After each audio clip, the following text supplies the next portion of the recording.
Here's an essay question from 2012. The question is, many Germans voted for the Nazis in the years 1928 to 33 because they were afraid of communism. Do you agree? Explain your answer. I've put on the screen for you just a quick overview of the plan, so you can see immediately that there are 7 paragraphs. That includes the introduction and the conclusion. Because it's 16 marks, worth a third of all the marks on the paper, 1.5 minutes per mark, you should be spending 24 to 25 minutes on this particular question. Remember, the reason we take a look at the big picture and how many paragraphs there are is the pacing of your answer is so important. 7 paragraphs, that's approximately 3.5 minutes per paragraph. So best advice, and I'll take you through this plan now, but the best advice is at the end of this podcast, have a go at writing that answer. Give yourself 24 minutes and see if you can write that answer using the 7 paragraph structure. Okay, so let's zoom in and take a look in more detail at what the question is about. Useful case study this.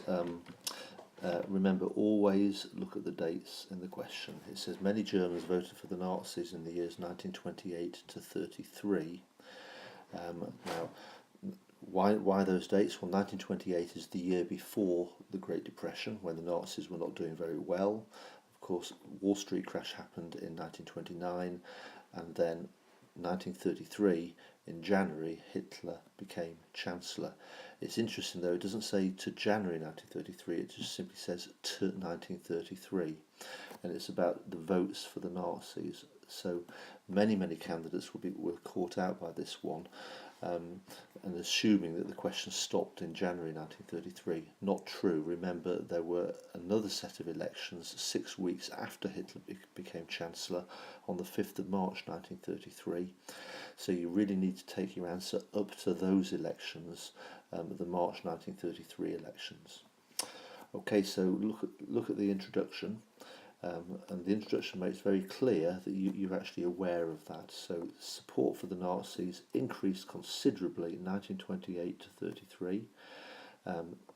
Very important when you're talking about support that you include statistics. You have to learn those voting figures. It's as simple as that.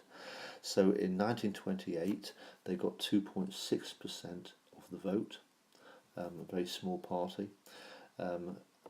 In the elections of March 1933, which was 6 weeks after Hitler became Chancellor, the Nazis achieved 44% of the vote. Much of that was due to fear of communism, and the middle classes were desperately afraid that there was going to be a communist revolution. So many of the Nazi voters were middle classes, businessmen, professionals, etc., who would have lost out if there had been a communist revolution. So there's your introduction. You can do that quite easily in 2 sentences. You don't really need three minutes to write that introduction. So then get straight into the main body of the answer. So as you can see, paragraph 2, the second paragraph, make the point. The main point is the Wall Street crash, which triggered the Great Depression, caused an increase in support for the German Communist Party. Develop that with some precise knowledge. There were 6 million people unemployed by 1933. Now, many of those unemployed were working classes, and it was the unemployed working classes in particular who turned to the Communist Party. And again, learn the statistics, but the communists increased their support to 17% by the end of 1932. The year before the Great Depression, it had been only 11%. So you need to emphasise the fact that the communists were seen to be on the increase, and that leads to the next paragraph, paragraph 3. That increased support for the communists alarmed the German middle classes, and the consequences of that were the middle classes turned to the Nazis. Okay, so you develop that with some precise knowledge. A good point to make here, you'll notice, was that more than 10 years earlier, in 1919, the communists had unsuccessfully tried to take power. Of course, you know about that. It's the Spartacist uprising. And although it had failed, now 10 years later, it seemed as if the communists were on the march again, and so it resurrected those old fears from at the end of World War One. And so many middle-class voters, desperately afraid that there could be a communist revolution, turned to the Nazis. So again, statistics is the key. Learn them. There's that figure, 2.6% in 1928. In July 32, the Nazis got 37%, and then in March 33, 6 weeks after Hitler became Chancellor, 44%. You then move into paragraph 4, and the key point you want to make here is the reason the middle classes voted for the Nazis was because the Nazis were seen to be a party of action. Make the point that there were other right-wing political parties that gave the same message that Hitler did. So the Nazis were not the only party that were promising to crush communism. There were other right-wing parties. For example, the German Nationalist Party made very similar promises, but the middle classes voted for Hitler and the Nazis. Why? Because Hitler and the Nazis were a unique party that was seen to be capable of delivering on their promises. Why? Because they had a private army, the stormtroopers, the SA, which by 1932 had grown to 400,000 men. None of the other right-wing parties had that physical strength to deliver on their promises.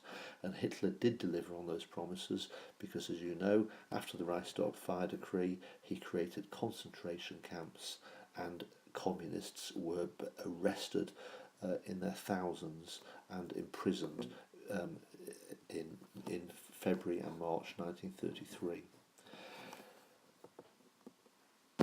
The next paragraph, moving down, paragraph 5, the key point you want to make here is that the Nazis exaggerated the communist threat. Okay, so there was a perceived communist threat. The communists were certainly increasing in support, but the Nazi propaganda machine, and you mentioned Goebbels, exaggerated the threat. The point you want to make here is that the communists, although they were on the increase, they were probably not really a threat. There was no evidence that there was going to be a communist revolution. They were quite weak in many ways. They were divided. They wouldn't work with the Social Democrats, for example. Now, the best example you can give to support this, of course, is the Reichstag fire on the 27th of February 1933.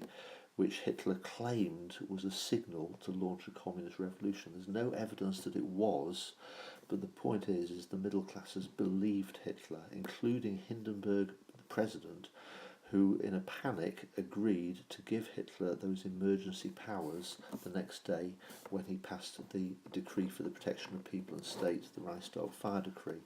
And the evidence is a week later when the Nazi vote went up to 44%, mainly middle classes who believed the lies that Hitler was putting across in propaganda.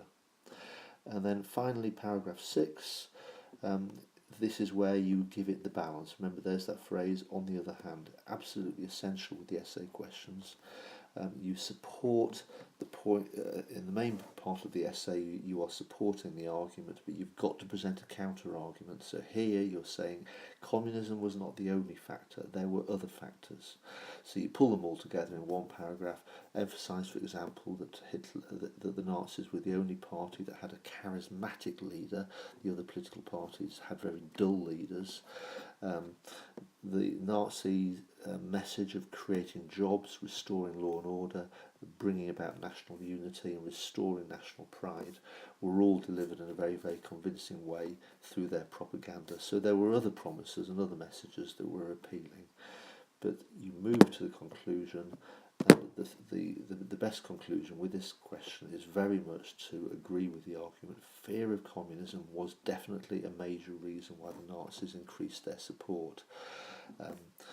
So the Great Depression was an important factor because it led to mass unemployment, but it was the fact that the unemployed turned to the communists and the middle class fear that there was going to be a revolution was the key factor, but it was exaggerated by the Nazi propaganda machine, who played upon the fact that they were the only party with the actual power to crush the communist threat. And actually there probably wasn't a communist threat, but the middle classes believed that was the case. Okay, that's the answer to that particular question. It is a common question. You can use that for other types of questions. So learn that plan by heart. Best advice, have a go at writing the answer yourself.